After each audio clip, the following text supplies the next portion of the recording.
আসসালামু আলাইকুম।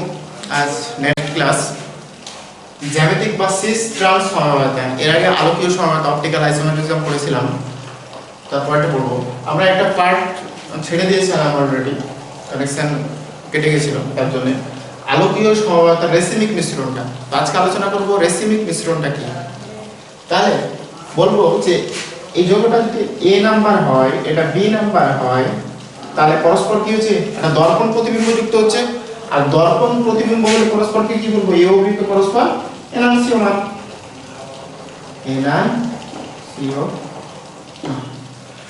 তাহলে জানবো যে কোন একটা আলোক সক্রিয় যৌগের এনানসিওমারে দুটি যদি সম আণবিক পরিমাণে থাকে, তার মিশ্রণটাকে বলা হয় কি, বলা হয় এনানসিওমার। তাহলে এটার আণবিক সংকেত এক, এটারও আণবিক সংকেত এক। কারণটা আমি কি নিয়েছি, একটা 3 ডাইমেনশনাল ফিসার অভিক্ষেপ সংকেতের মাধ্যমে দেখিয়েছি। তো অ্যাকচুয়ালি কি হবে, তাহলে এনানসিওমার জানলাম, এনানসিওমারটা তো জানলাম যে পরস্পর যদি দর্পণ প্রতিবিম্ব যুক্ত হয়। আর এখানে আমাকে দেখতে হবে কি হবে, যে এটা সমাণবিক পরিমাণ আছে কিনা। তাহলে কোন একটা এনানসিওমার পরস্পর কি হয়, যদি সমাণবিক পরিমাণে থাকে তার মিশ্রণটাকে বলা হয় এনানসিওমার, সরি রেসিমিক মিশ্রণ। তাহলে রেসিমিক মিশ্রণ সব সময় কি হয়, আলোক নিষ্ক্রিয় হয়। আলোক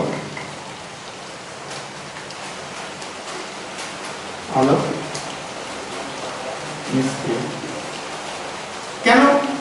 যে একটা কি হয়, যে দেখো আমরা আলোক সজ্জা অনুযায়ী যদি এটা এ নাম্বার দি, এর আগে বলেছি বি নাম্বার দি, কারণ ফার্স্ট এলিমেন্টে প্রোটন সংখ্যা অনুযায়ী জানবো। তাহলে এখানে অক্সিজেন আছে, এখানে কার্বন আছে, কার্বনের পাশে অক্সিজেন আছে, এখানে কার্বন পাশে হাইড্রোজেন আছে, এটা সি, এটা ডি। তাহলে কার ঘাটের উপর দিয়ে যাবো, যদি বি ডি আর সি এর পরে থাকে তাহলে অবশ্যই ডি এর ঘাটে যাবো। তাহলে এটা কি হচ্ছে, বামাবর্তী হচ্ছে। তাহলে বামাবর্তী হলে কি হবে, আমি ঘড়ির কাঁটা বিপরীতে, ঘড়ির কাঁটার বিপরীত হলে এটা হলো প্লাস ল্যাকটিক অ্যাসিড।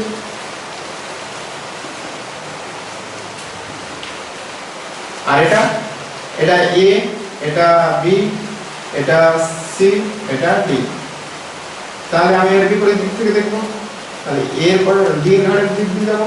তাহলে এটা ঘড়ির কাঁটার দিকে, এটা minus lactic acid, lactic acid.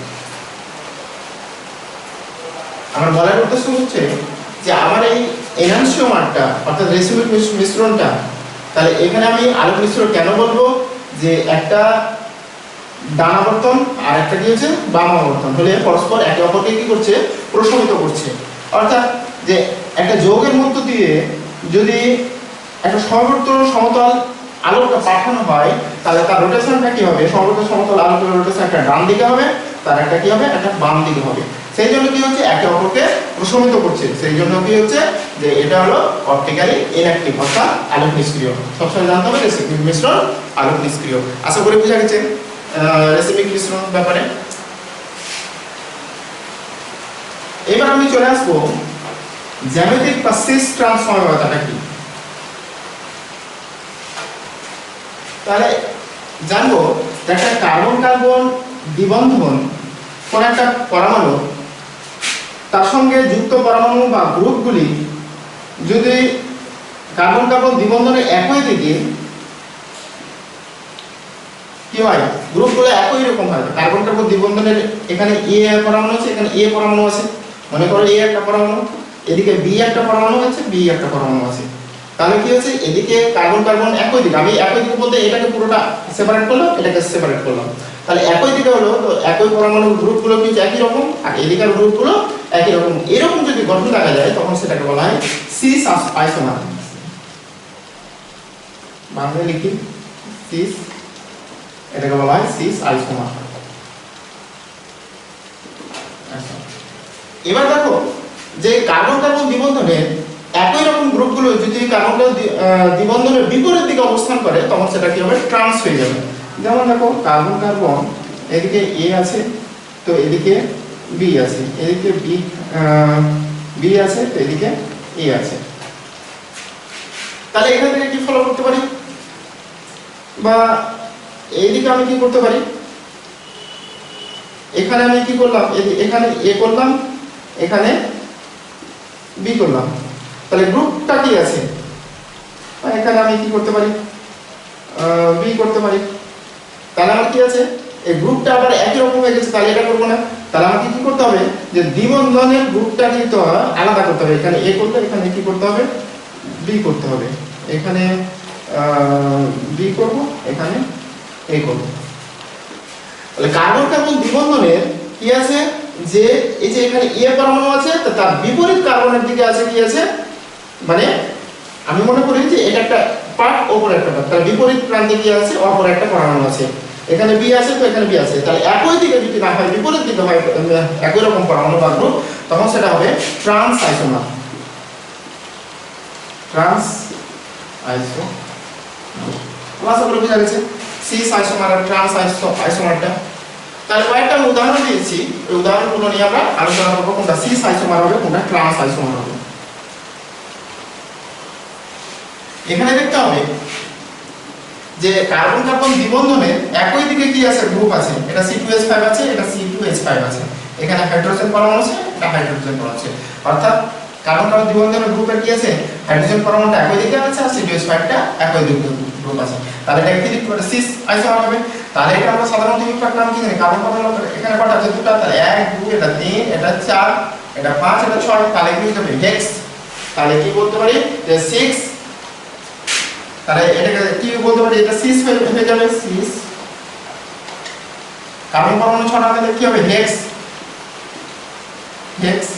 Double bond কত নম্বর পজিশনে, 3 নম্বর পজিশনে, হেক্স 3। তাই আমি হেক্স 3 এটা যৌগটার নাম, ইউপ্যাক নাম।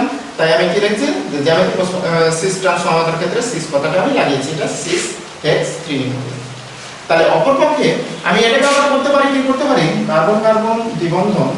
তাহলে C2H5 এ কার্বন কার্বন দ্বিবন্ধনের বিপরীত প্রান্তে আমি একটা C2H5 লাগালাম। তাহলে এখানে কি আছে, হাইড্রোজেনটা কি আছে, এটা এদিকে ছিল, আবার অপর কার্বন পরমাণুর বিপরীত প্রান্তে আমি কি লাগালাম, একটা হাইড্রোজেন পরমাণু। অর্থাৎ গ্রুপটাকে আমি চেঞ্জ করলাম। তাহলে এদিকে C2H5 আছে, তার বিপরীত প্রান্তে কি আছে, মানে অপর পারে C2H5 আলাদা গ্রুপ আছে। তাহলে এখানে আমি কি উল্লেখ করব, ট্রান্স উল্লেখ করব।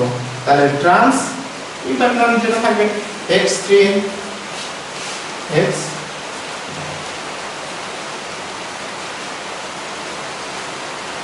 X3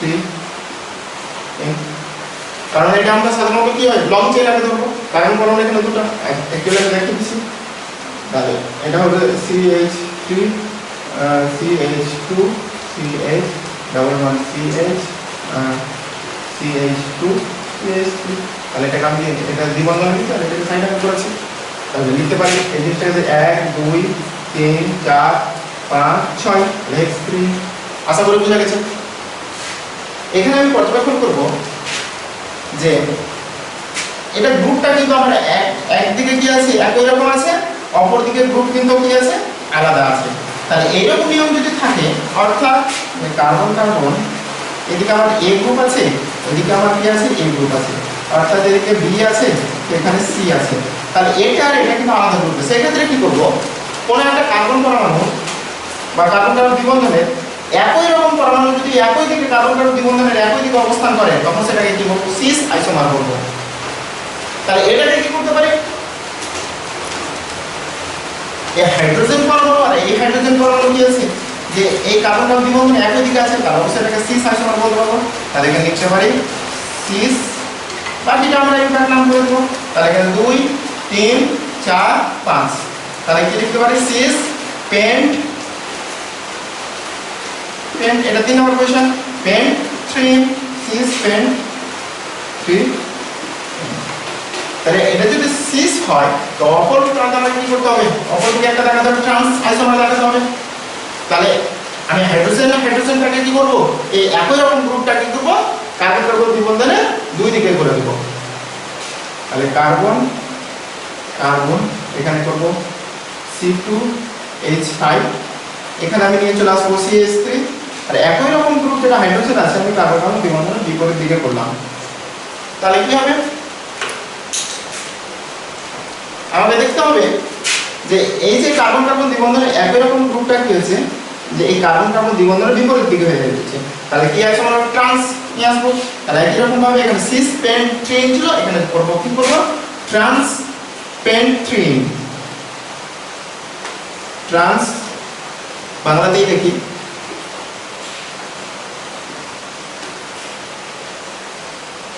ট্রান্স পেন্ট 3 আশা করি বোঝা গেছে। 3 নম্বর নিয়মে চলে আসবো। এখানে দেখবো যে একটা কার্বনে কি আছে, কার্বন কার্বন দ্বিবন্ধনের পাশে অন্য পরমাণু বা গ্রুপগুলো কি আছে যে সবটাই আলাদা আছে। আর এই ক্ষেত্রে আমি কি করব, সিস বা ট্রান্স নামকরণ করতে পারবো না। এই ক্ষেত্রে আমরা কি করব, ইজেড আইসোমার নাম করব। তাহলে একটা ই আইসোমার করব আর একটা হলো জেড আইসোমার করব। তাহলে জেড আইসোমার কখন করব, যখন কার্বন কার্বন দ্বিবন্ধনের একই দিকে অর্থাৎ এই পার্ট আর এই পার্টটা যদি অধিক প্রাধান্য হয় তাহলে কি করব, সেটাকে বলবো জেড আইসোমার বা জেড সমবয়ব। তাহলে এখানে দেখবো যে এই কার্বনের সঙ্গে হাইড্রোজেন তার ফার্স্ট এলিমেন্টে তাদের প্রোটন সংখ্যাটা সাজাবো। তাহলে হাইড্রোজেন থেকে এটা কার্বন নাম্বার 1 দিলাম, এটা কার্বন নাম্বার 2 দিলাম। তাহলে 1 নাম্বার কার্বনে যদি দেখি, C1 এ যদি দেখি, তাহলে Br গ্রেটার দ্যান হাইড্রোজেন, তার মানে হাইড্রোজেন থেকে ব্রোমিনের প্রোটন সংখ্যা অনেকটাই বেশি, এখানে 35 এখানে 1, তাহলে এটা বেশি অধিক প্রাধান্যযুক্ত। এই কার্বনের ক্ষেত্রে অধিক প্রাধান্যযুক্ত কি হবে, এখানে যদি দেখি C2 কার্বনের ক্ষেত্রে যদি দেখি, তাহলে এখানে কি ছিল, ফার্স্ট এলিমেন্ট এখানে কার্বন ছিল আর এখানে ক্লোরিন ছিল। তাহলে কার্বন এখানে ছিল ক্লোরিন গ্রেটার দ্যান CH3, অবশ্যই ফার্স্ট এলিমেন্টটা দেখবো, এখানে ফার্স্ট এলিমেন্ট ক্লোরিন আছে, তাহলে কার্বনের তুলনায় ক্লোরিনের প্রোটন অনেক বেশি। তাহলে এই কার্বনের অধিক কি হচ্ছে যে একই দিকে অধিক প্রাধান্যযুক্ত কোনো গ্রুপ বা পরমাণু থাকে, তাহলে সেটাকে জেড আইসোমার বলবো। তাহলে এটা কি লিখতে পারি, ইম্প্যাক্ট নাম অনুযায়ী লিখবো। তাহলে 1 2 কি লিখতে পারি 3। তাহলে এটা লিখতে পারি কি হবে, তাহলে জেড 1 ব্রোমো, ইম্প্যাক্ট নাম লিখছি 1 ব্রোমো, কি লিখতে পারি 2 ক্লোরো,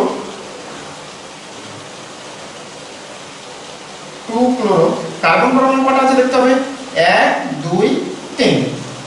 তাহলে দেখবো 3টা। তাহলে প্রোঅনিন বা প্রোকিন, আশা করি বোঝা গেছে। আমি আমার বোঝার উদ্দেশ্য হলো যে এটা সিস ট্রান্স সমবায় হবে না, সেক্ষেত্রে আমি কি করব, এটার ক্ষেত্রে ইজেড নামকরণ বা ইজেড সমবায় নাম দেব। তাহলে একই রকম অধিক প্রাধান্য পরমাণু বা গ্রুপ যদি কার্বন কার্বন দ্বিবন্ধনে বিপরীত প্রান্তে থাকে বা এটা এক প্রান্তে না থেকে বিপরীত প্রান্তে যায়, তাহলে আমার কিরকম দেখাবে, যেমন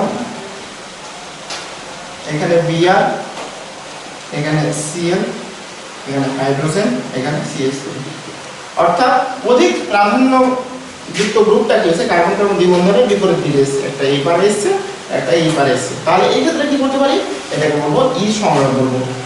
তাহলে এখানে লিখতে পারি ই, একই রকম ভাবে নাম দিতে পারবো 1 ব্রোমো 2 ক্লোরোপ্রোপিন। তাহলে 1 2 3 1 ব্রোমো 2 ক্লোরোপ্রোপিন। তাহলে আশা করি বোঝা গেছে আমার জ্যামিতিক সমানতা বা সিস ট্রান্স সমানতার উদ্দেশ্যগুলো। তাহলে এইভাবে খাতা লিখে প্র্যাকটিস করো, বাকিগুলো একই রকম নিয়ম ফলো করবে, তাহলে আশা করি ক্লিয়ার হয়ে যাবে। নেক্সট আমরা করব জৈব বিক্রিয়ার ক্রিয়া কৌশলের মৌলিক ধারণা। আমরা সাধারণত জৈব যৌগগুলো কি জানি যে প্রত্যেকটাই সমযোজী বন্ধনে আবদ্ধ থাকে, যেমন কার্বন আর কি আছে, ক্লোরিন আছে। কার্বন আছে আর ক্লোরিন আছে, একটা জৈব যৌগ নিলাম হাইড্রোজেন। তাহলে কি হচ্ছে যে এখানে সমযোজী বন্ধনে আবদ্ধ থাকলেও এই যৌগটার নাম মিথাইল ক্লোরাইড। তাহলে দেখবো যে একটা কি হচ্ছে যে কার্বন থেকে ক্লোরিনের তড়িৎ বেশি, তাহলে ইলেকট্রনের যদি তারতম্য, তাহলে এটা সাধারণত ডেল মাইনাস লিখি, এটা কি হয় ডেল প্লাস হয়। তাহলে এক ধরনের কি হয় যে আয়নীয় বন্ধনের প্রকৃতি পাওয়া যাচ্ছে। তাহলে এই আয়নীয় বন্ধনের প্রকাশকগুলোর নামগুলো কি হচ্ছে যে এরা কাদের মাধ্যমে ব্যাখ্যা করা যায়, তাদের হলো এক নম্বর হলো ইন্ডাকটিভ এফেক্ট,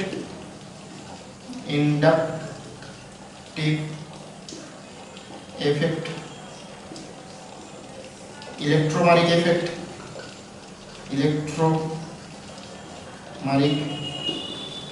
এফেক্ট, রেজোনেন্স,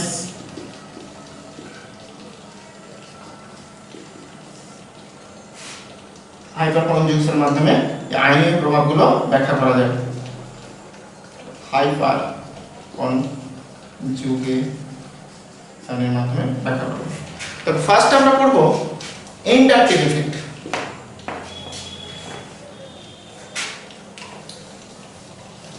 তাহলে ইন্ডাকটিভ এফেক্ট অ্যাকচুয়ালি কি বলবো,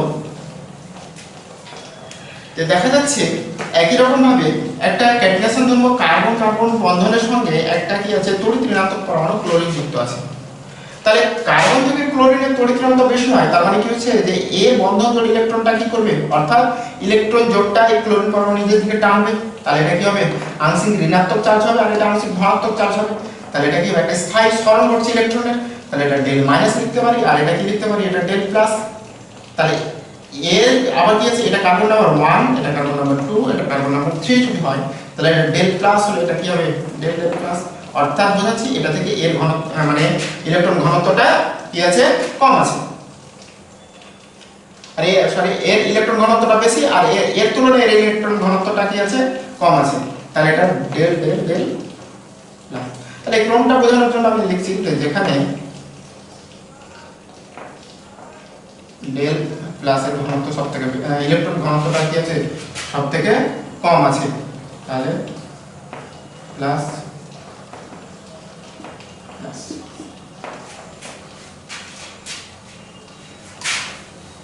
একই রকম ভাবে আমি যদি কার্বন কার্বন জায়গায় আমি এখানে অন্য একটা ধাতব মৌল লিথিয়াম নিলাম, তাহলে লিথিয়াম থেকে কার্বনের কি হচ্ছে তড়িৎ প্রবাহ বেশি। তাহলে এখানে কি হবে দেখা যাবে, এটা ডেল মাইনাস হবে, এটা কি হবে ডেল প্লাস হবে। এটা আংশিক ধনাত্মক চার্জ হবে, এটা আংশিক ঋণাত্মক চার্জ হবে। তাহলে এই কার্বন তুলনায় এই কার্বন ইলেকট্রন ঘনত্বটা বেশি, তাহলে এখানে কি হবে ডেল মাইনাস। তাহলে 1 2 3 এখানে কি লেখা যায়, তাহলে কার ইলেকট্রন ঘনত্ব বেশি, কোন কার্বনের, C1।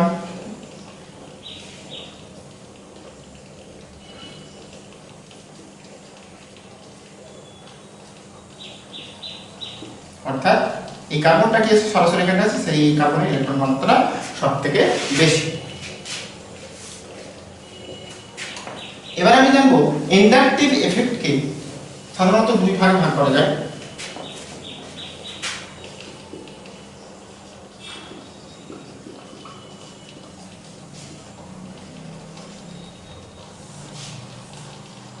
একটা মাইনাস আই ইফেক্ট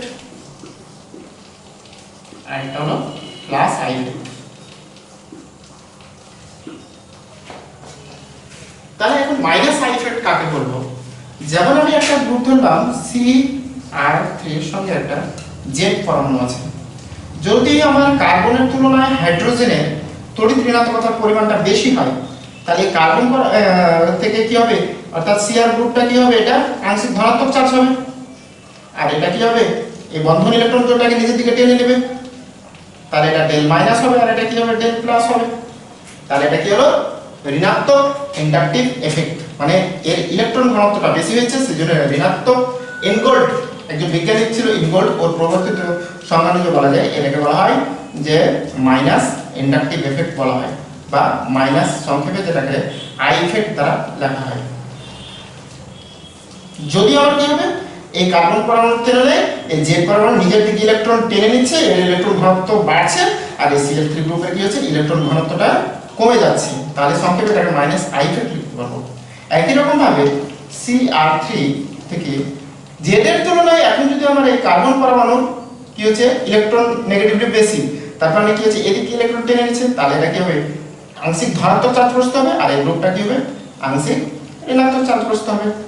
তখন এই ইনগোল্ড প্রভৃত সংজ্ঞানুযায়ী বলা যায় এটাকে তখন প্লাস আই ইফেক্ট বলা হয়, মানে এর ইলেকট্রন ঘনত্বটা বেড়ে গেছে, প্লাস আই ইফেক্ট। তাহলে এখন মাইনাস আই ইফেক্ট গ্রুপগুলো কোনগুলো আর প্লাস আই ইফেক্ট গ্রুপগুলো কোনগুলো সেগুলো জানবো। মাইনাস আই ইফেক্ট হলো কি হচ্ছে ইলেকট্রন বিকর্ষী গ্রুপ, এরা ইলেকট্রন কি করবে, ইলেকট্রন অন্য কোনো মৌলের পরমাণুকে দেবে, ইলেকট্রন বিকর্ষী গ্রুপ। আর মাইনাস আই ইফেক্ট মানে কি হবে, অন্য কোনো মৌলের পরমাণু থেকে ইলেকট্রনটাকে নিয়ে নেবে, এটা ইলেকট্রন আকর্ষী গ্রুপ, ইলেকট্রন আকর্ষী, ইলেকট্রন আকর্ষণ। আশা করি বুঝে গেছেন। তাহলে এখন আমি দেখব যে মাইনাস আই ইফেক্টের গ্রুপগুলো কোনগুলো আর প্লাস আই ইফেক্টের গ্রুপগুলো। আমি লিখেছি, দেখবে ও খাতা লিখে নেবে, এই যে প্লাস আই প্রভাব শূন্য পরমাণু বা গ্রুপ সমূহগুলো এগুলো হবে, আর মাইনাস আই প্রভাব শূন্য গ্রুপ পরমাণু বা গ্রুপ সমূহগুলো এগুলো হবে। তাহলে আমি যেগুলো গ্রেটার দ্যান করে লিখেছি, যেগুলো আগে আছে সেটা প্রাধান্যটা বেশি, যেটা পরে আছে সেটা প্রাধান্যটা কম। আশা করি বুঝে গেছে। নেক্সট আমরা পড়ব মোনো কার্বক্সিলিক অ্যাসিড তীব্রতা। তাহলে কোনটা বেশি শক্তিশালী অ্যাসিড আর কোনটা দুর্বল অ্যাসিড। অ্যাসিডের সংজ্ঞা আমরা একটু জেনে নিচ্ছি, যে যে সমস্ত যৌগ জলীয় দ্রবণে খুব সহজে প্রোটন হিসাবে H+ আয়ন ত্যাগ করবে তখন সেটাকে কি বলবো, তীব্র অ্যাসিড। আর যে সমস্ত অ্যাসিড জলীয় দ্রবণে খুব আংশিক পরিমাণে বিয়োজিত হবে এবং কি হবে, খুব কম পরিমাণে H+ আয়ন উৎপন্ন করবে, সেটাকে বলা হয় মৃদু অ্যাসিড। তাহলে কোনটা তীব্র আর কোনটা মৃদু, অর্থাৎ এখানে পড়বো কোনটা শক্তিশালী আর কোনটা দুর্বল।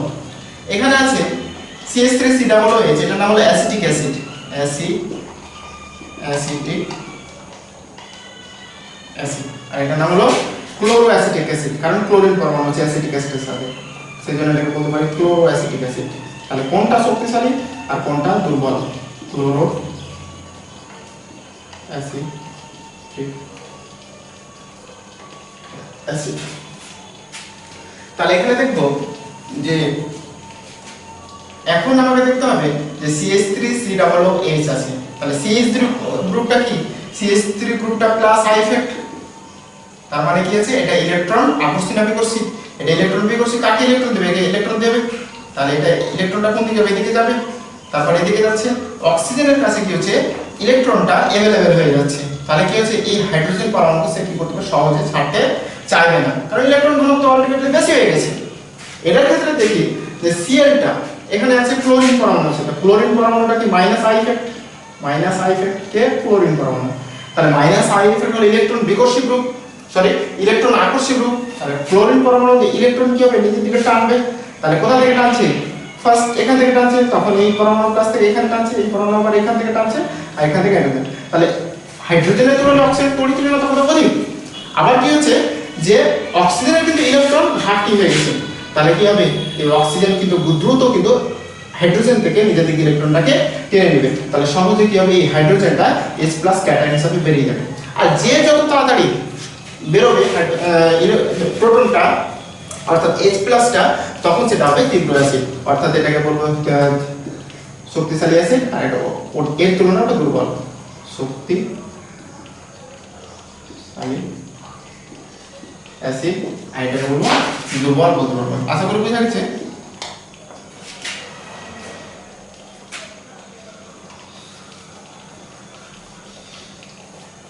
প্রত্যেকটা আমি আলাদা আলাদা উদাহরণ দিয়ে বুঝাবো। নেক্সট পড়বো, এটা আছে iodo acid, iodo acetic acid, bromo acetic acid, এখানে আছে chloro acetic acid, fluoro acid acid. তাহলে কে বেশি শক্তিশালী, এদের ক্রমটা কিরকম দেখবো। তাহলে আমরা জানি যে তড়িৎ ঋণাত্মকতার ক্রম অনুযায়ী যদি সাজাই, তাহলে সবথেকে বেশি তড়িৎ ঋণাত্মক পরমাণুকে ফ্লুরিন, তারপরে ক্লোরিন, তারপরে ব্রোমিন, তারপরে কে আয়োডিন। তাহলে ফ্লুরিন পরমাণু অন্যান্য মৌলের তুলনায় কি হবে, এর সবথেকে বেশি ইলেকট্রন টানবে, কে বেশি টানবে, ফ্লুরিন পরমাণু। এগুলো প্রত্যেকই কি আছে, মাইনাস আই ইফেক্ট, ইলেকট্রন আকর্ষণ গ্রুপ। তাহলে এর ক্রমটা আমরা সাধারণত মাইনাস আই ইফেক্ট হিসাবে যদি এভাবে সাজাই, তাহলে আলটিমেটলি দেখা যাবে ফ্লুরিন পরমাণু কি হবে, সবথেকে বেশি ইলেকট্রন টানবে। তাহলে এখানে কি হবে, আবার ফ্লুরিন পরমাণু CH2C, তাহলে এভাবে ইলেকট্রন টানছে। তাহলে হাইড্রোজেনটাকে কি হবে, সহজে তাড়াতাড়ি বেরিয়ে যাবে, সহজে H+ ক্যাটায়ন হিসেবে বেরিয়ে যাবে, ফ্লুরিনের তড়িৎ বেশি। একই রকম ভাবে ক্লোরিন পরমাণু টানবে, ব্রোমিন পরমাণু টানবে, আর আয়োডো অ্যাসিটিক অ্যাসিড মানে আয়োডিন পরমাণু টানবে। কিন্তু এই ফ্লুরিনের তুলনায় আয়োডিনের তড়িৎ ঋণাত্মকতাটা কি অনেকটাই কম, সেই জন্য ওদের তুলনায় কি হবে, ওরা যতটা দ্রুত গতিতে টানতে পারবে ইলেকট্রন, অতটা দ্রুত গতিতে টানতে পারবে না।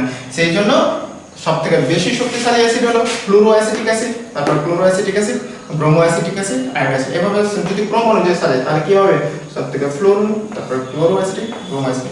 তাহলে এ বেশি সব থেকে বেশি শক্তিশালী আর এ সব থেকে দুর্বল অ্যাসিড। এদের মধ্যে যদি দেখি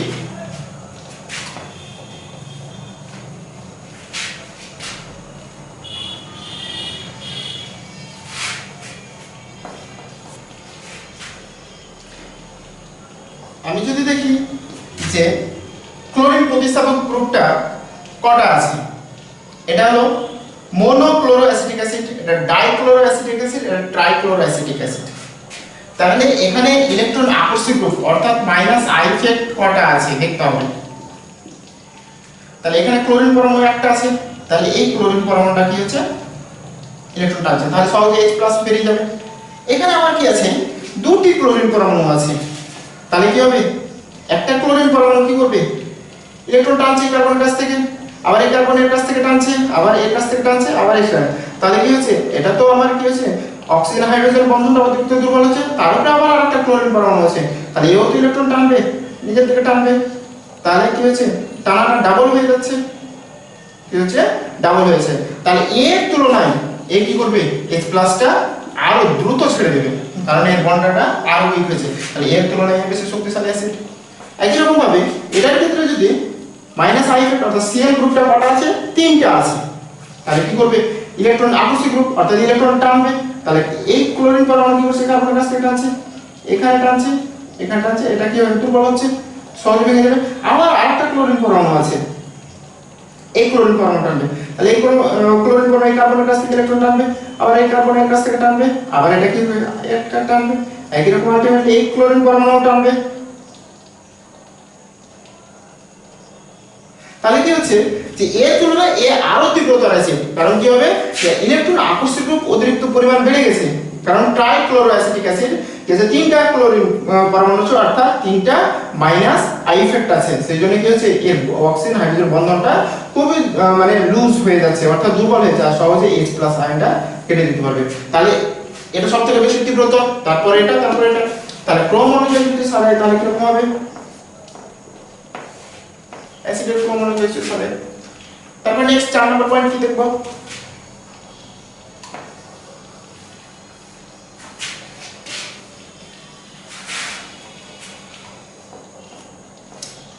এখানে CH3 গ্রুপ আছে, এটা হলো অ্যাসিটিক অ্যাসিড। তাহলে CH3 গ্রুপটা কি, CH3 group plus I effect অর্থাৎ ইলেকট্রন বিকর্ষী গ্রুপ।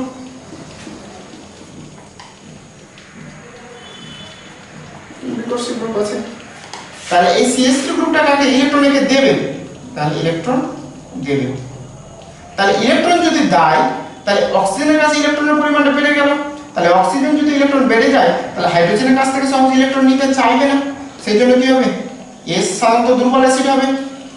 আবার কি হচ্ছে যে এখানে CH3 গ্রুপ অর্থাৎ প্লাস আই ইফেক্টটা অর্থাৎ ইলেকট্রন বিকর্ষী গ্রুপটা দুটো আছে, তার মানে কি করছে, এই ইলেকট্রন যাচ্ছে, তাহলে কি ইলেকট্রন যাচ্ছে, দুজনের কাছ থেকে ইলেকট্রন যাচ্ছে, আরো ইলেকট্রন বেশি ঘনত্ব বেড়ে গেছে, তাহলে এ তো আরো ইলেকট্রন কি করবে, নিতে চাইবে না হাইড্রোজেনের কাছ থেকে, অলরেডি এর কাছে তিনি অনেক ইলেকট্রন, সেই জন্য কি করছে, এর তুলনায় আরো দুর্বল আছে, কারণ সহজে H+ ভাঙতে পারবে না বা হাইড্রোজেন পরমাণু H+ হয়ে যাবে না।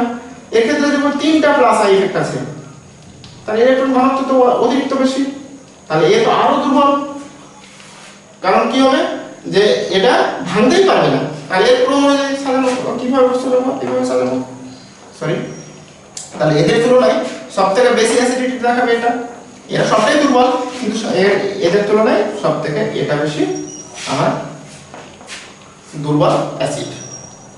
তো আশা করি বোঝা গেছে প্লাস আই ইফেক্ট সম্বন্ধে। এরপরেও কোনো প্রশ্ন থাকলে আমাকে কমেন্টে জানাবেন।